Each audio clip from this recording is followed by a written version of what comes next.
Who are you? Call me Sonnet. You have the same power as Canon.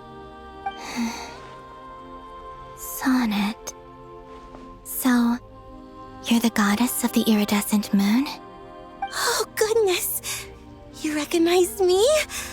Well then, what's your name? Columbina. Columbina Hyposelenia. Hyposelenia? What a lovely name. Did you choose it yourself? It was a joint effort between me and my friends. Friends? You mean your friends in the heavens? Huh? Oh, sorry. You must be exhausted. I apologize. Hang in there. Let me introduce you to my older sisters. Do you mean the other two moon goddesses? Arya and Canon? Wow, you sure know a lot.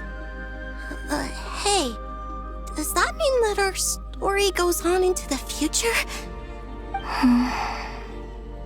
Oh, I guess that wasn't the best question to ask. It's alright. We were prepared for that possibility. You could say we were too prepared. I can't even remember how long my sisters and I have been here by this point. When did you get here? How long has it been? I can't say for sure, but it feels like it's been forever. I see. Are you feeling alright? You look a little unwell. I can hold out a while longer.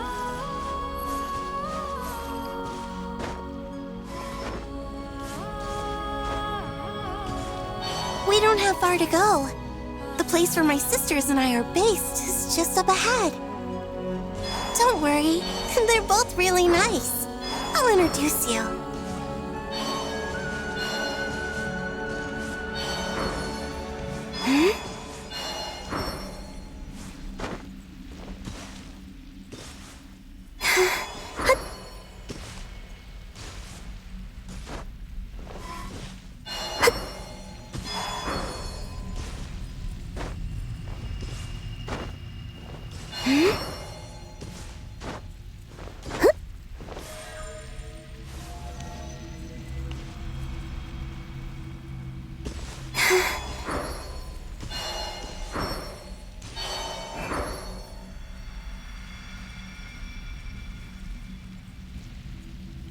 Sisters! I'm back! And look who I've brought with me!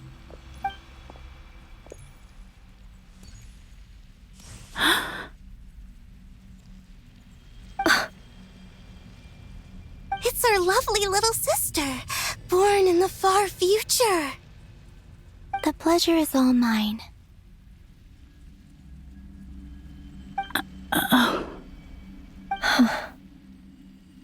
Allow me to introduce you to Columbina Hyposelenia.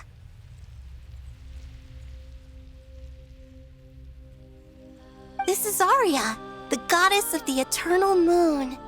And this is Canon, goddess of the frost moon. Canon, don't you think Hyposelenia's power is similar to yours? Hello, Columbina. I apologize for our startled reaction just now. And please, forgive our little sister if she's been annoying you. She tends to talk a lot. It's fine. You seem shy. Don't worry, Columbina Hyposelenia. No one can hurt you here. Could you tell me where here is? Please. I must know.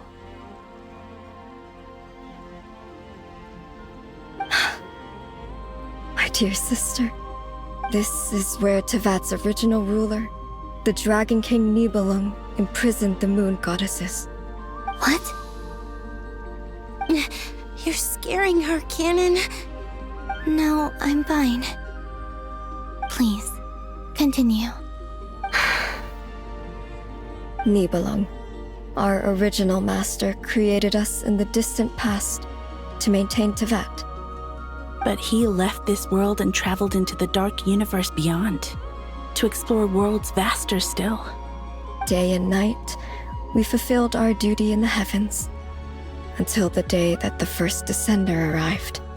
The great ruler of the firmament. The heavenly principles. Is that what later generations call them?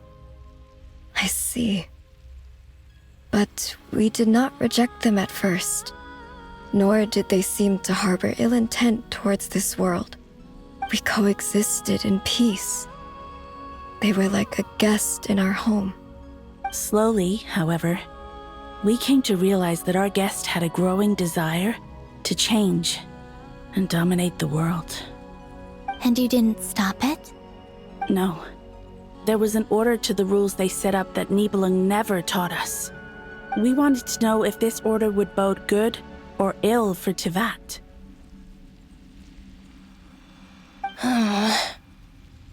All right. Canon and I wanted to know. Sonnet was against it from the outset. Later, we discovered that this great ruler of the firmament bore an almost paranoid hostility toward the desire of certain life forms to seek power. Or perhaps they feared them. They would even cast down celestial nails as manifestations of their power, to punish the civilizations of the world below. Only this was far beyond mere punishment. Right.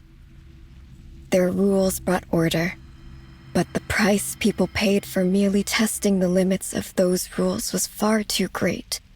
I did everything in my power to help the punished escape catastrophe, but still, too many lives were lost. The ancestors of the Frost Moon Scions were some of the ones you helped. But just when we had decided to take countermeasures, the Dragon King, Nibelung, returned. And so began the War of Funerary Flame. So, that's the name the world gave that war in the future. Well, who won in the end? As far as I know, the Heavenly Principles won, although it came at a great cost. They remained in Tevat, where they continue to rule to this day. And the world's original master, the Dragon King Nibelung, was destroyed. And what of the moons? Are there still 3 moons in Tevat's skies? You can tell us the truth, Columbina. We know we are but remnants of a bygone age. We are prepared for the answer. Only the Frost Moon remains. But it has been cast beyond the false firmament by the Heavenly Principles. The eternal and iridescent moons were both shattered during the war. So death finally came for us in the end. Sonnet. But you're still here, aren't you? A moon goddess cannot live without her moon, Columbina. She's right. That's why I began to disappear. Because the Frost Moon is cut off by the false sky. How much worse it would have been if it were outright destroyed. Our souls may endure within this lunar palace, but if our moons are destroyed, Then we shall disappear the moment we depart from it. I'm sorry. There's no need to apologize to us, dear sister. If anything, we owe the world an apology. If only we'd decided to act sooner, rather than arguing amongst ourselves. all the more reason not to spend this time in regret and repentance. Instead, we should focus our efforts on how we might help our future sister. Sorry? Don't you see, Columbina, your story is not yet over. Is that not why you are here?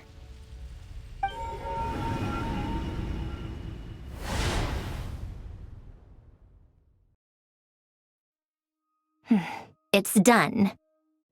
Initiate numerological array. Continue running primary process. Calculate the world's fate through extrapolation. And identify nodes of potential change. Secondary process, scan for moons. Still 4. The number of moon marrows hasn't changed. Wait, let me think. Is it possible that there's something I've been misunderstanding about the moons all along? Variables. Variables in the world. I know where potential variables within the world come from. So what about the moons? Are there any variables there? Like their life or death, for instance. What if being alive or dead makes no difference to a moon? But that's so strange. Even immortal gods can die. Why would the moons alone be? Wait! I've got it! If alive or dead is considered a variable, we might have had this wrong the whole time. No one ever said that a moon marrow equals a living moon. We just made that assumption ourselves. Initiate secondary process. Scan again. This time filtering out interfering perimeter, moon marrow. I don't care if they're natural or artificial. Get them out of my search results! Why? It says 3 moons still exist in Teyvat, even after excluding the moon marrows. But we know for a fact that 2 of them are dead. Redo the scan. Narrow the results to living moons and real moons. No, scrap that. Narrow it down to moons that have lunar authority and remain alive. Why? Why is it still 3? What is this, Columbina? Has the world lied to us? Or are you the one pulling the wool over our eyes?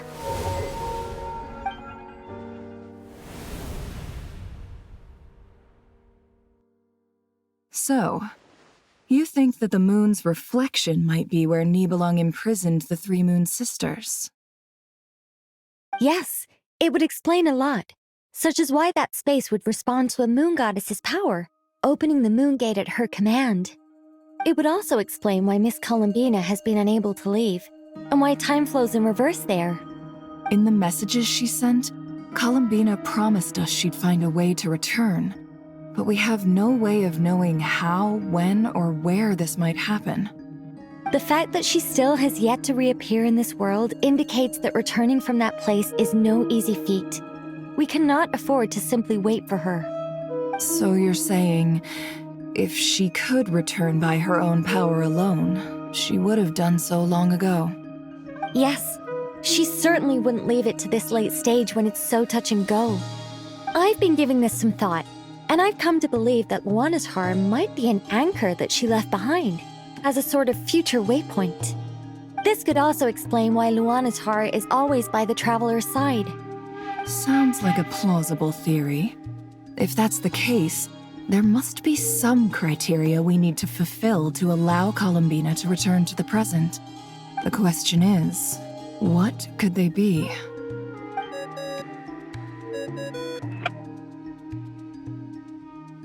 Hello? Listen up! This is extremely important!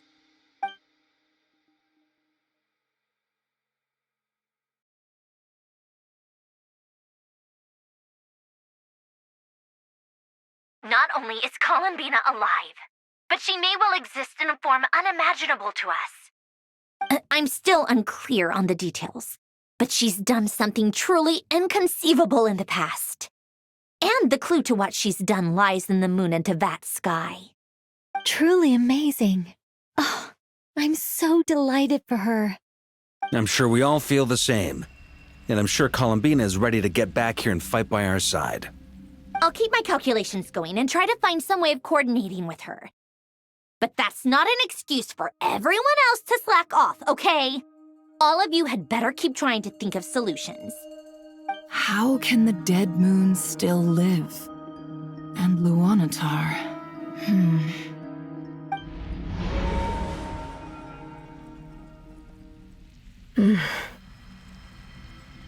It's Hard to believe that's what will happen in the distant future.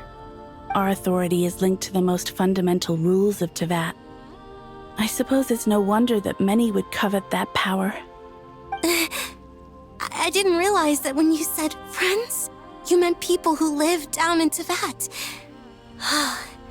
That's so lovely. I always wanted to go down there and have some fun. Have you ever tried leaving this prison? Of course. Between us, we've tried everything. But no matter where we go, this space will eventually bring us back here. It's like the center of a whirlpool. Everything ultimately converges here, at the moment when Nibelung imprisoned us. In that case, have you tried using any of those pathways that connect this space to the real world? Sorry? What are those? They're passages through which you can make small-scale changes to reality by using Kuvaki. Or am I the only one who can use those passages? Because part of my soul remains in reality. Kuvaki. What is that? You don't know?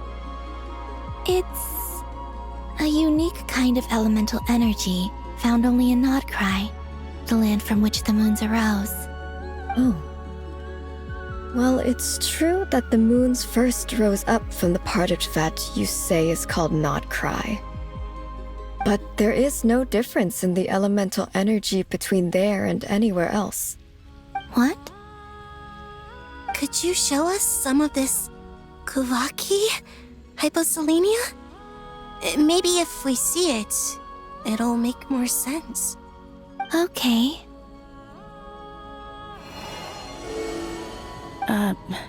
Isn't that just your power?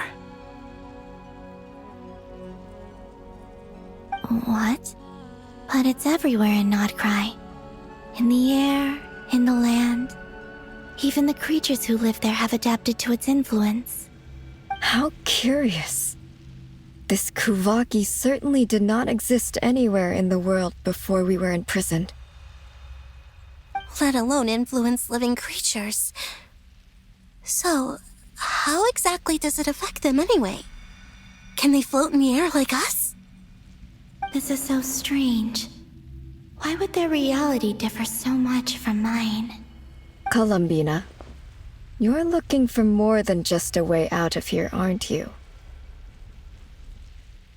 Yes. If I am to help my friends, I will need tri-lunar authority on par with that of our foe. You mean... you'll need our power? This sounds extremely risky. The three moons' powers are not mutually compatible. Concentrating them into one goddess will be a very painful process. And if anything goes wrong, it could tear you to pieces. I know. But I'm willing to take that risk. Even so, let's say we successfully transfer our authority to you. How will you take it outside this prison? Nibelung constructed this realm specifically to prevent us from using our powers to interfere in his war. No moon goddess can leave this place alive. What if I don't leave alive?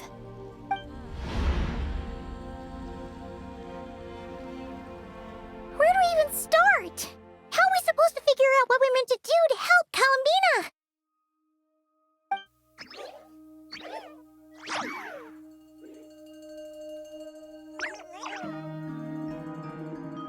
Columbina, what do you need from us? If she really got to the beginning of time in there, how do you think she'd leave us a message?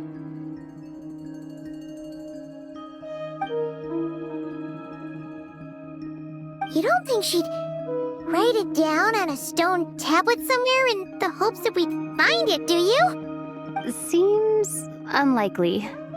Columbina may not talk a lot, but she thinks deeply about issues like this. Let's review what we know. This is the Columbina who fought alongside us against the Reykir of Solnari, and with whom we celebrated Moon Prayer Night. She knows our personalities, our ways of doing things, even our unique strengths and abilities. So, if she wanted to tell us something from a long, long time ago, what would she do? Oh.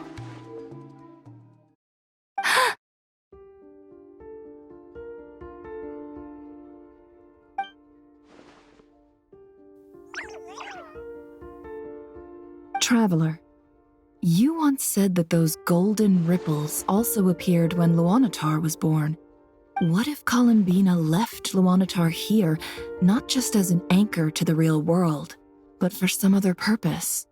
If she is part of Columbina, and Columbina knows that I can see past events through her. Oh yeah! Like when you peeked into Rarer's past through his heart!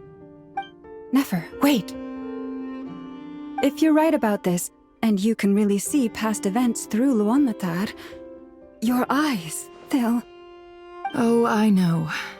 Looking at Rerir's past in Conria was already enough of a strain on my eyes. Looking this far back into the past, it'll surely blind me.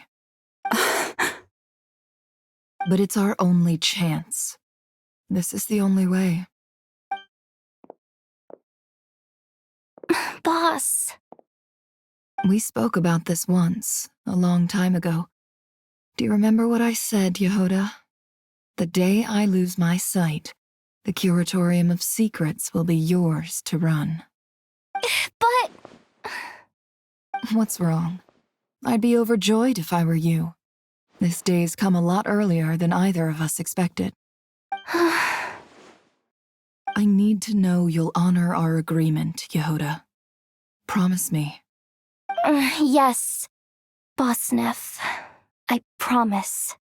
Are you sure you don't want some time to think this through? What is there to think through? I should have gone blind after our battle with Rerir. Frankly, it's almost criminal that I got away with it for this long. Then at least let me take some precautions on your behalf. And if you really do lose your sight, I'll visit your office every day and make sure you're well looked after. Oh, please, anything but that. I was actually ready to go through with this. Are you trying to scare me into backing out? As if I could ever scare you. I'll assume you're just joking to calm your nerves. All right, enough chit-chat. Let's do this.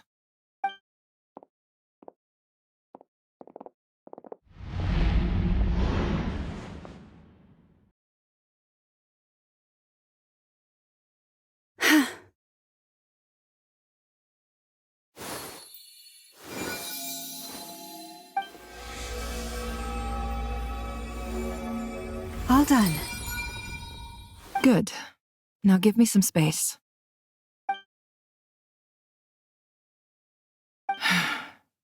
Come on then, little one. Show me what happened in the past.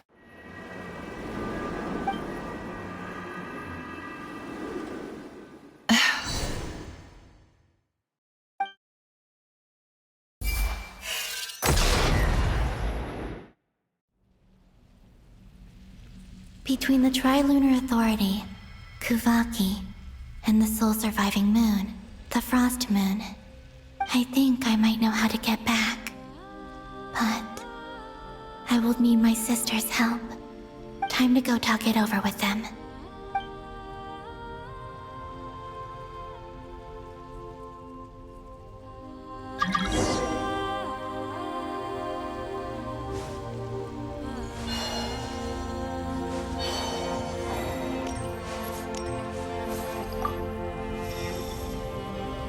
Seems you have reached a decision. I'm all ears. What do you propose?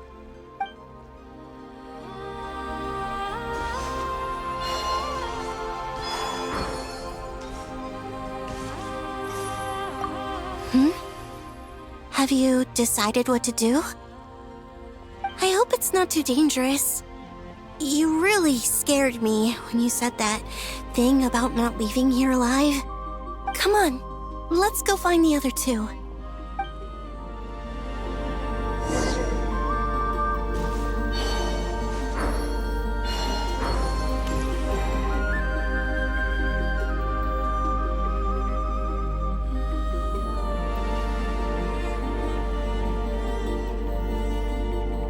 Have you figured it out, Columbina?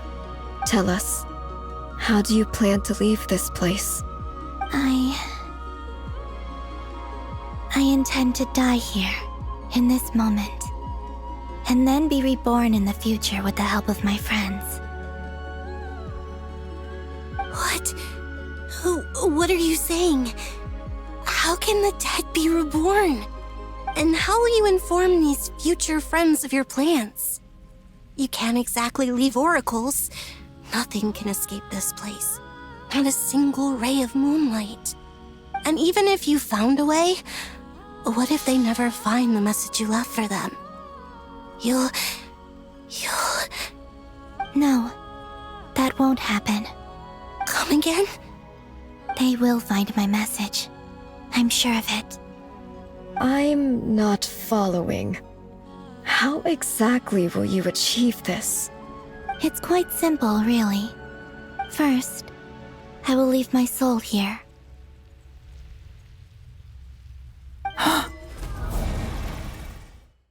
I see it. Your soul? You mean your divinity? Yes. I once left a portion of my soul in the future. One so small that this prison barely noticed anything. In this very moment, she can resonate with my soul across time.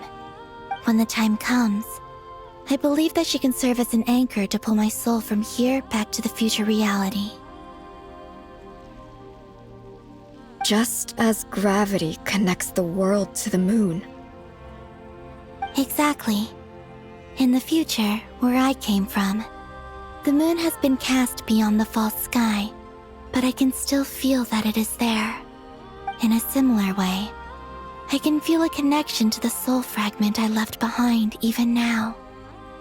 My friends can use it to detect my presence. But how do you just leave your soul here? Is that even possible? On my way here, I met an ordinary mortal who entered this place long before I did. Her body is long gone, but her soul remains. And before that, I encountered an old enemy whose entire soul survives here intact, while the power that once corrupted his body has faded away. So, perhaps this space is specifically designed to imprison divinity and authority, but not the physical body. Still, even if your body can escape, would it not just be a lifeless husk without the soul inside? Wait, is that what you meant when you said you wouldn't leave alive? Yes, I shall turn my body into moonlight and pour it over Nodcry. That power shall protect the land and quietly blend into it, awaiting my soul's return in the future. However, I cannot do this on my strength alone. I would need your help to do this, so I'm humbly asking for your assistance. Oh, dear sister, you need not be so formal. As I said before, we are but remnants of a bygone age. You, on the other hand, were born alone in that distant future, and you have walked a long and lonesome road since then. How could I bear to let your story end here in this dungeon? Don't forget, we are your sisters, your family.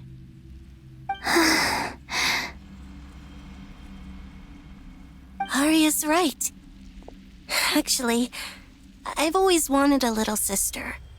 Can you imagine how it's been for me? Getting nagged by two older sisters all the time. Now, I finally get to be the big sis. And not just that, but I get to help you return to your world, too. How could I say no to that? Sonnet. Canon?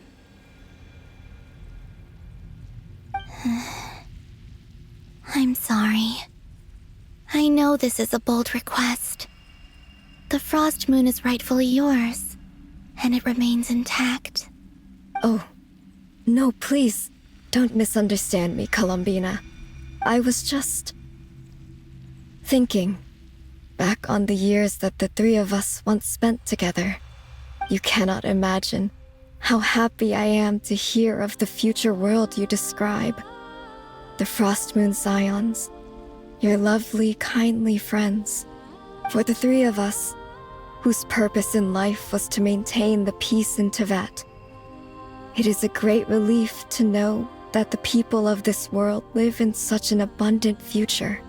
If your plan can save them, and save not cry, I will gladly give you all that I can.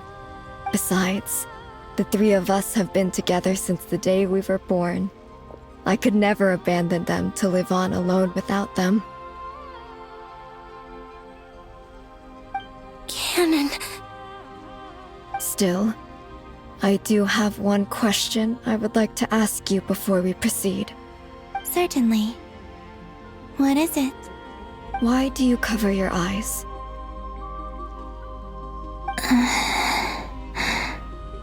Yeah, I was curious about that too. But it seemed personal, so I didn't want to intrude.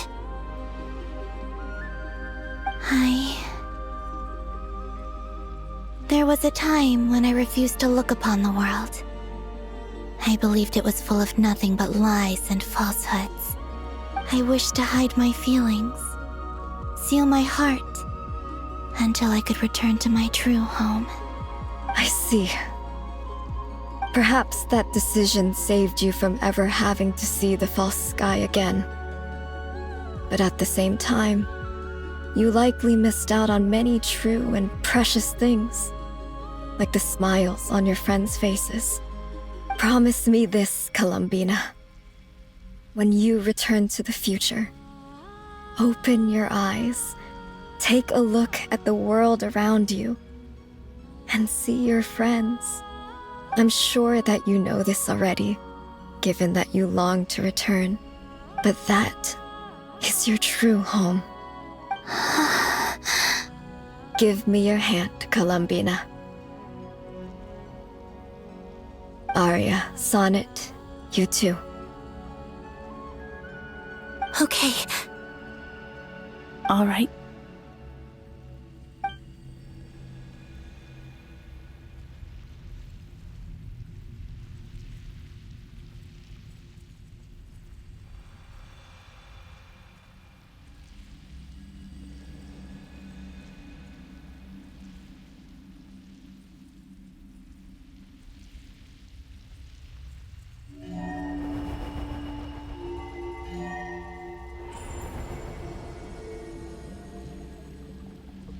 We once were the song sung for eternity, but now it is you who must continue to sing.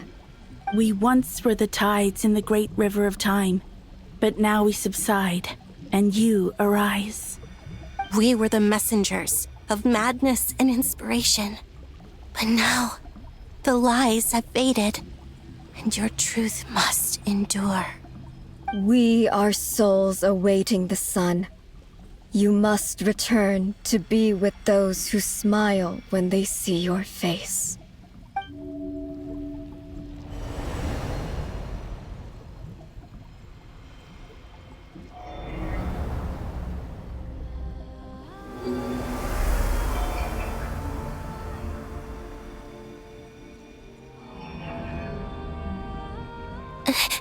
Is it done? Yes. We have transferred the authority over all 3 moons to Columbina Hyposelenia. From this moment on, she is the Tri-Lune Goddess, the one and only moon goddess of this world.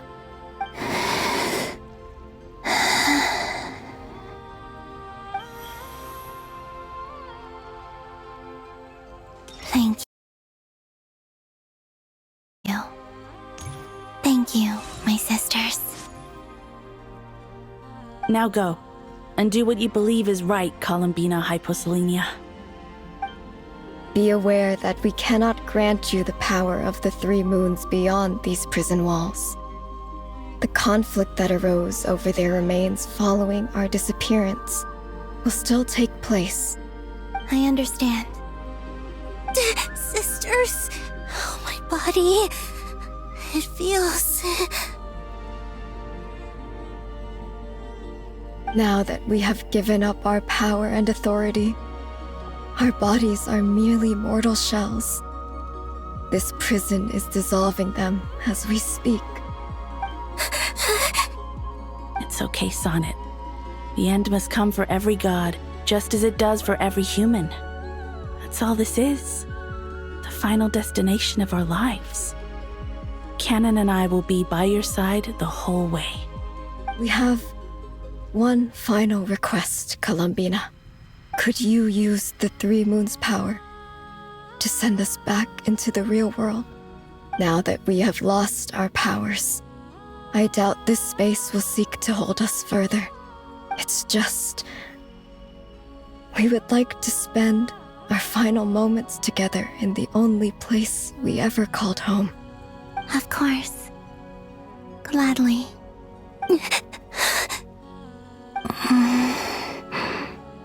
Sonnet. Yes? Don't... I wish I could tell her not to give in to the abyss. Not to be afraid. But is this really what I should say at this moment? Don't forget. I'm so glad to have a big sister like you.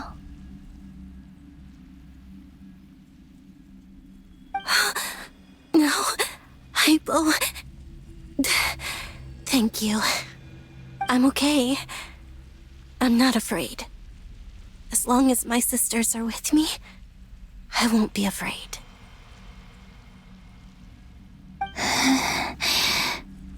It looks like this is goodbye, sisters. Goodbye, Columbina. Take care of this world in our stead.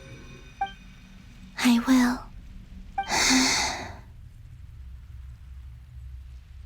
And now, it's time for me to bid farewell to my body, too. May it become the moonlight that keeps Nodcry company through the long years ahead. So this is why Nodcry was not always home to Kuvaki. It only appeared after I poured my body out upon this land, and only this land. Kuvaki responds to me because it is me, my body, answering the call of my soul. And the golden energy I've encountered on my way here was, in fact, that very soul, which I am about to leave here to guide me. O power Trilune, eternal moonlight. I, Columbina Hyposelenia, lay aside my body. Let it be cast into the dark night to illuminate the future. May it be a companion to all who dwell beneath the moon.